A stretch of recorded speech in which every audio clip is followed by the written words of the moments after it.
ಮಹಾಲಕ್ಷ್ಮೀ ನಮಃ. ನಮ್ಮ ನಂಬಿಕೆಗಳಲ್ಲಿ ನಮಗೆ ವಿಶೇಷವಾಗಿ ನಾವು ತೀರ್ಥಕ್ಕಾಗ್ಬೋದು, ಪ್ರಸಾದಕ್ಕಾಗ್ಬೋದು, ಹಾಗೆ ದೇವತಾ ಒಂದು ಕ್ಷೇತ್ರಗಳಿರ್ತಕ್ಕಂಥ ಪ್ರತಿ ವಸ್ತುಗಳಿಗೂ ಅಲ್ಲಿರ್ತಕ್ಕಂಥ ಪುಷ್ಪ ಆಗ್ಬೋದು, ಕುಂಕುಮ ಆಗ್ಬೋದು, ವಿಭೂತಿ ಆಗ್ಬೋದು, ಇವೆಲ್ಲಕ್ಕೂ ಹೆಚ್ಚು ಪ್ರಾಶಸ್ತ್ಯ ಕೊಡ್ತೀವಿ.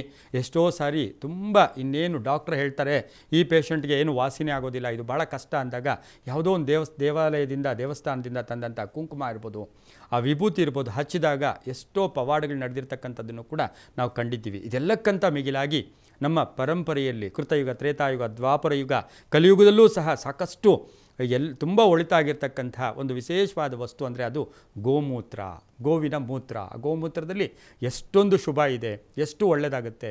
ನಮ್ಮ 120 ವರ್ಷದ ಆಯಸ್ಸನ್ನು ಪರಿಪೂರ್ಣವಾಗಿ ಅದು ಅಲ್ಲಿವರೆಗೂ ನಮ್ಮನ್ನು ಕರ್ಕೊಂಡು ಹೋಗ್ತಕ್ಕಂಥ ಶಕ್ತಿ ಕೂಡ ಅದಕ್ಕೆ ಇರ್ತಕ್ಕಂಥದ್ದು ಕೂಡ ಆಗಿರುತ್ತೆ ಗೋಮೂತ್ರದಿಂದ. ಗೋಮೂತ್ರ ಅಂದಾಗ ನಾವು ಯಾವಾಗಲೂ ಹೇಳ್ತೀವಿ ಸಸ್ಯ ಆಹಾರವನ್ನು ಮಾಡ್ತಾ ಇರ್ತಕ್ಕಂಥ ಪ್ರಾಣಿಗಳು, ಪ್ರತಿ ಪ್ರಾಣಿಯೂ ಅಷ್ಟೇ, ಆನೆ ಆಗ್ಬೋದು, ಜಿಂಕೆ ಆಗ್ಬೋದು, ಹಾಗೆ ಗೋವು ಆಗ್ಬೋದು, ಇವುಗಳ ಮೂತ್ರ, ಕೇವಲ ಗೋಮೂತ್ರ ಅನ್ನೋದಕ್ಕಿಂತ ಈಗ ಆನೆಯ ಒಂದು ಆ ಸಗಣಿ ಏನಿರುತ್ತೆ ಗೋಮಯ, ಅದು ಕೂಡ ಎಷ್ಟೋ ಶಕ್ತಿಯುವಂತ ಆಗಿರ್ತಕ್ಕಂಥದ್ದು. ಆಯುರ್ವೇದದಲ್ಲಿ ಅದಕ್ಕೆ ಹೆಚ್ಚು ಪ್ರಾಶಸ್ತ್ಯ ಇದೆ. ಇನ್ನು ಗೋಮೂತ್ರದಿಂದ ಏನೇನಾಗುತ್ತೆ ಅಂತ ಹೇಳಿದ್ರೆ ಮನೆಗೆ ನೆಗೆಟಿವ್ ಎನರ್ಜಿ ಬರೋದಿಲ್ಲ.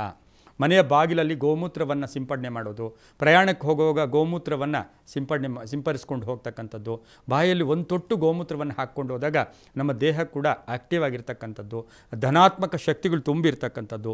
ಹಬ್ಬ ಹರಿದಿನಗಳಲ್ಲಿ ನಾವು ಗೋಮೂತ್ರವನ್ನು ಉಪಯೋಗಿಸ್ಕೊಳ್ತೀವಿ, ಶುಭ ಸಮಾರಂಭಗಳಲ್ಲಿ ಗೋಮೂತ್ರ ಉಪಯೋಗಿಸ್ಕೊಳ್ತೀವಿ. ನಾವು ವಿಶೇಷವಾಗಿ ಗೋಮೂತ್ರವನ್ನು ಯಾರಾದರೂ ಮಾಟ ಮಂತ್ರ ಮಾಡಿದ್ದಾರೆ ಅಂತ ಹೇಳಿದ್ರೆ ಕೇವಲ 2 ತೊಟ್ಟು ಗೋಮೂತ್ರವನ್ನು ನೀರಿಗೆ ಹಾಕಿ ಆ ಸ್ನಾನ ಮಾಡ್ಕೊಳ್ಳೋದ್ರಿಂದ ಕೂಡ ನಮ್ಮಲ್ಲಿ ಧನಾತ್ಮಕ ಲಹರಿಗಳು ಕೂಡ ಉಂಟಾಗ್ತಕ್ಕಂಥ ಸಾಧ್ಯತೆ ಇರುತ್ತೆ.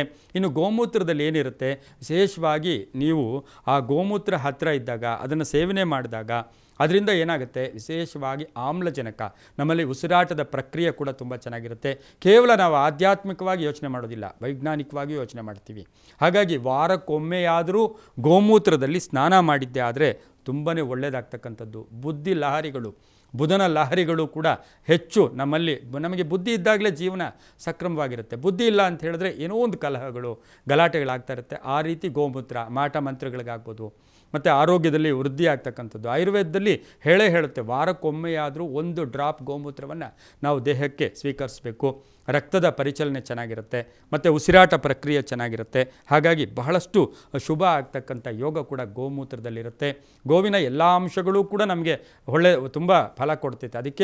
ಅದಕ್ಕೆ ವಿಶೇಷವಾಗಿ ಆ ಕಾಮಧೇನು ಅಂತೂ ಕೂಡ ನಾವು ಗೋಮೂತ್ರವನ್ನು ಕರಿತೀವಿ.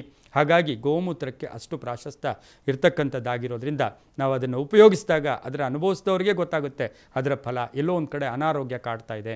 ನಾವು ಹಿಂದೆ ನಮ್ಮ ಹಳ್ಳಿಗಳಲ್ಲಿ ಈಗಲೂ ಜ್ಞಾಪಕ ಇದೆ, ನಮಗೆ ಅಮ್ಮ ಅಂತ ಬರ್ತಾಯಿತ್ತು. ಏನೋ ಕೆಟ್ಟದಾಗಿ ಮೈಯೆಲ್ಲ ಒಂಥರ ವಿಶೇಷವಾಗಿ ಸಿಡುಬುಗಳು ಬರ್ತಕ್ಕಂಥ ಸಂದರ್ಭದಲ್ಲಿ ಆ ಗೋಮೂತ್ರವನ್ನು ಬಾಗಿಲಲ್ಲಿ ಇಟ್ಟು ಅದನ್ನು ಸಿಂಪಡಿಸ್ಕೊಂಡು ಬಂದಾಗ ಅದು ಕೆಲವೇ ದಿನಗಳಲ್ಲಿ ಆ ಅಮ್ಮ ಆ ಕಾಯಿಲೆ ಕೂಡ ಎಲ್ಲೋ ಒಂದು ಕಡೆ ಕಡಿಮೆ ಆಗ್ತಾ ಇತ್ತು. ಇದರಿಂದ ಏನು ತೋರಿಸುತ್ತೆ, ಆ ವಾತಾವರಣ ಕೂಡ ಪರಿಶುದ್ಧವಾಗಿರ್ತಕ್ಕಂಥದ್ದಾಗಿರೋದ್ರಿಂದ ಗೋಮೂತ್ರಕ್ಕೆ ಅಷ್ಟು ಪ್ರಾಶಸ್ತ್ಯ ಇದೆ. ಅದು ಅಷ್ಟು ಉಪಯೋಗಿಸಿದ್ರೆ ತುಂಬಾ ಒಳ್ಳೆಯದಾಗುತ್ತೆ. ಸರ್ವೇ ಜನಾಃ ಸುಖಿನೋ ಭವಂತು.